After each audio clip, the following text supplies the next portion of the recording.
नमस्कार, मैं हूं सैफ खान और आप देख रहे हैं HN न्यूज। आइए नजर डालते हैं आज की एक खास खबर पर।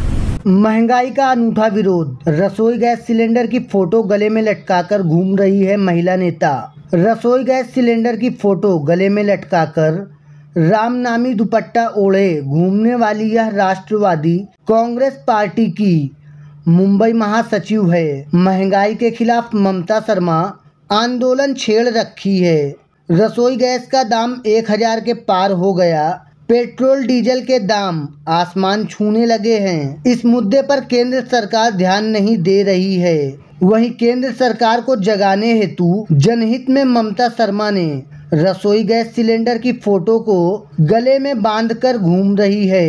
वहीं ममता शर्मा का कहना है हनुमान चालीसा और मस्जिद के लाउड स्पीकर का मुद्दा उछालकर केंद्र सरकार जनता को गुमराह कर रही है ताकि महंगाई पर किसी का ध्यान नहीं जाए। वहीं ममता शर्मा ने कहा कि जब तक रसोई गैस के दाम कम नहीं होंगे तब तक वह ऐसे ही घूमने की संकल्प ले चुकी है।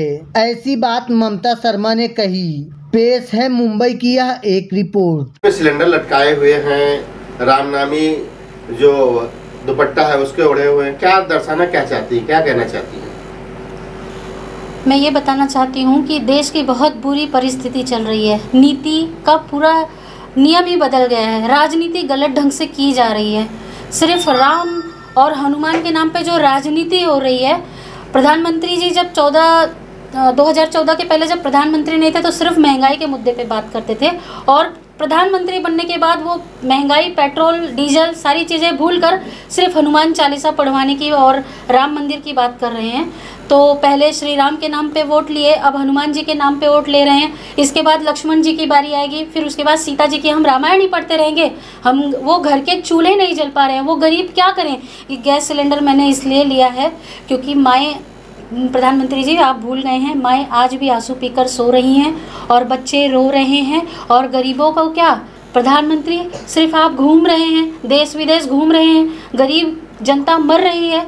और इसी के लिए मैं एक ब्राह्मण की बेटी हूँ, मैं कह रही हूँ हनुमान चालीसा की जो राजनीति है ये ना की जाए। हनुमान चालीसा पढ़ते हैं, हम भी पढ़ते हैं, अपने घरों में पढ़ते हैं, और पंडितों का ये काम है जगह जगह दूर दूर जाके हनुमान चालीसा पढ़ाना, लेकिन उनका भोंगा उतारो, अपना भोंगा लगाओ। ये कौन सी राजनीति है? हनुमान चालीसा पढ़ना है तो अपने घरों में पढ़ें, लेकिन जो महंगाई के मुद्दे हैं उस पर ध्यान दें। मैं जनता को जागरूक करना चाहती हूँ। मैं सबसे पहले तो ये बताना चाहती हूँ कि इस समय आप पूरी जनता बिल्कुल से जागरूक हो जाओ। प्रधानमंत्री, शायद किसी ने कहा था चौकीदार चोर है। चौकीदार सच में चोर है, जो रेलवे स्टेशन बेच रहा है, एयरपोर्ट बेच रहा है और स्कूल कॉलेज बेच रहा है। आप एक बात बताइए, जब मैं किसी को 100 रुपये देती हूँ और 100 रुपये में से 80 रुपये चोरी हो जाते हैं और सिर्फ 20 रुपये मेरे पास तक आते हैं तो कैसा लगता है? वैसे ही हम जो टैक्स भर रहे हैं वो सब चोरी हो रहे हैं। उसका सारा डिटेल, हमारी महाराष्ट्र की GST अभी तक क्लियर नहीं हुई है। हमारे महाराष्ट्र में GST अभी तक उन्होंने नहीं दिया है। हमारा प्रोग्रेस रुक गया है, हमारा विकास रुक गया है, देश का विकास रुक गया है, और इसकी मार जनता पे पड़ रही है। महंगाई की मार जनता पे पड़ रही है।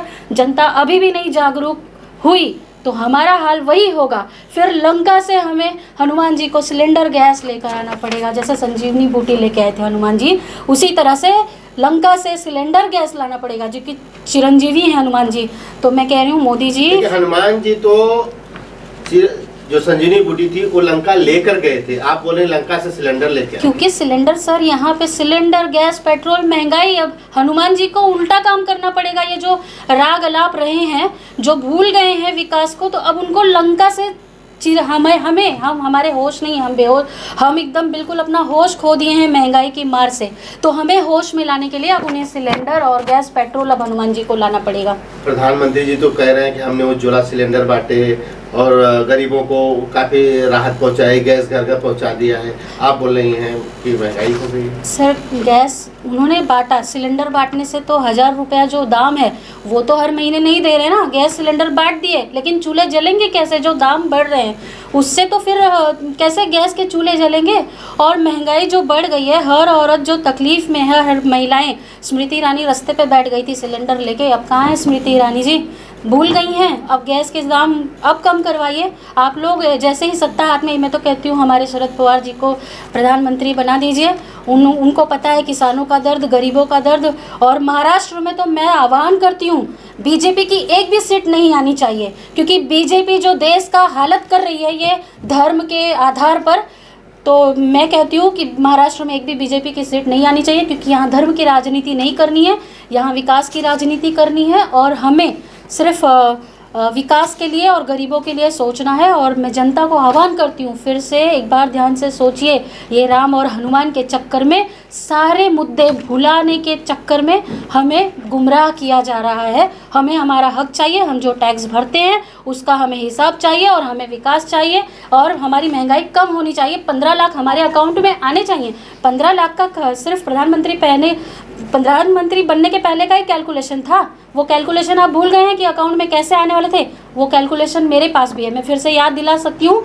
और वो 15 लाख सच में अकाउंट में आ सकते हैं जब आप चोर नहीं रहेंगे, आप चोरी नहीं करेंगे, तो 15 लाख हमारे अकाउंट में आ जाएंगे और लोग मरेंगे नहीं। आप फिर से याद कीजिए, और फिर से हमें ये हनुमान और राम और धर्म की राजनीति छोड़कर विकास के मुद्दे पे आप आइए, महंगाई के मुद्दे पे आइए।